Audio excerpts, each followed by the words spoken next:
Good afternoon, everybody. So we've had a couple of days of rain, and every time I've tried to go out, it's been raining. I haven't been able to work in the trailer. So today the plan is to be able to go ahead and start by removing the door on the side of the trailer, welding up a whole bunch of cross beams inside, at least studs inside, so that we can then put a new skin. And that's it. Here we go. Let's get going. Okay, so it looks like I messed up. I tried to do a time lapse of removing the door, but for some reason I must have forgot to push the button. So here we go again. I'm going to show you what the trailer looks like right now, and then after that I'll show you what the door is, and we'll carry on from there. So as you can see, the trailer is there now. We've opened up the door. Everything is now wide open. I have a 4 foot by just over 8 foot space that I'm going to have to fill in with studs. So I'm going to be welding in 1 inch by 2 inch studs, and over here you can see my son is putting the screws back into the top of the door.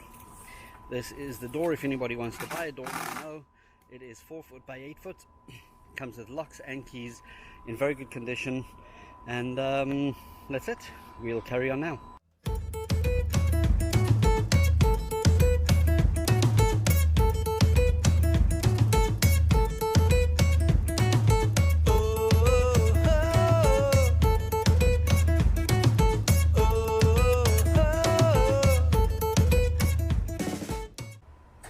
Okay, so I don't know, I just want to show you how the trailer build is going. I also want to show you the mistakes that I'm making. So here's one mistake right here. I have to cut the trailer right over here all the way down so that I can put in a generator door along the base over here. So there's going to be a generator door in that area, and I've been using a jigsaw, but obviously a jigsaw is not the right tool for the job, because as you can see, every time the jigsaw, you can see the burning of the metal there. Actually, not only can you see the metal being burned, the jigsaw blade is too short to be able to keep going through without bending any slight angle and hitting inside and then breaking off. I've already had that happen to me twice. So what I have to do is, instead of doing this with a jigsaw, I'm going to land up running off to Home Depot and getting a sawzall, because there is no other way to do it. Okay, see you guys soon. Okay, I'm back, and I have gotten what I need, which is a sawzall. That's a simple one, not an expensive one, but it will do the job. $65.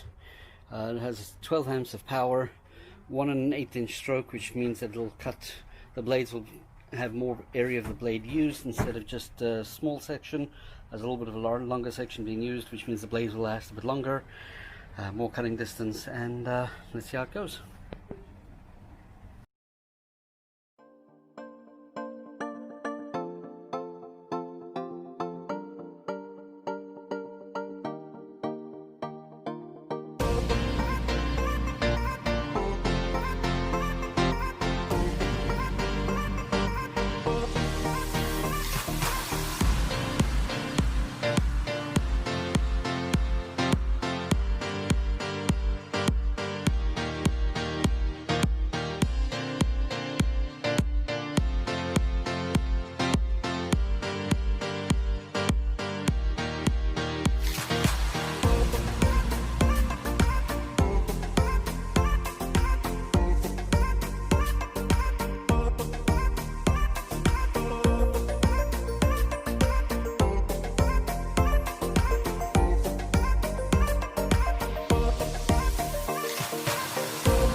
Good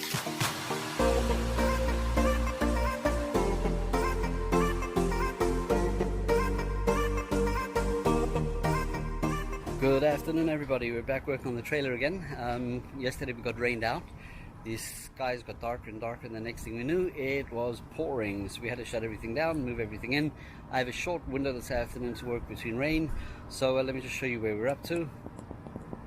And as you can see, the trailer looks very much like it did yesterday. I've got the one bar in the center. I now have to go ahead and frame in the rest. I need to put in another 4 vertical studs, and then I need to put in a horizontal stud, horizontal bar going from right to left after cutting it out, so that that little section right over there will be the generator door. And then we're going to go ahead and start putting the skin on. I'm hoping that we'll even get to that part today. So let's get cracking.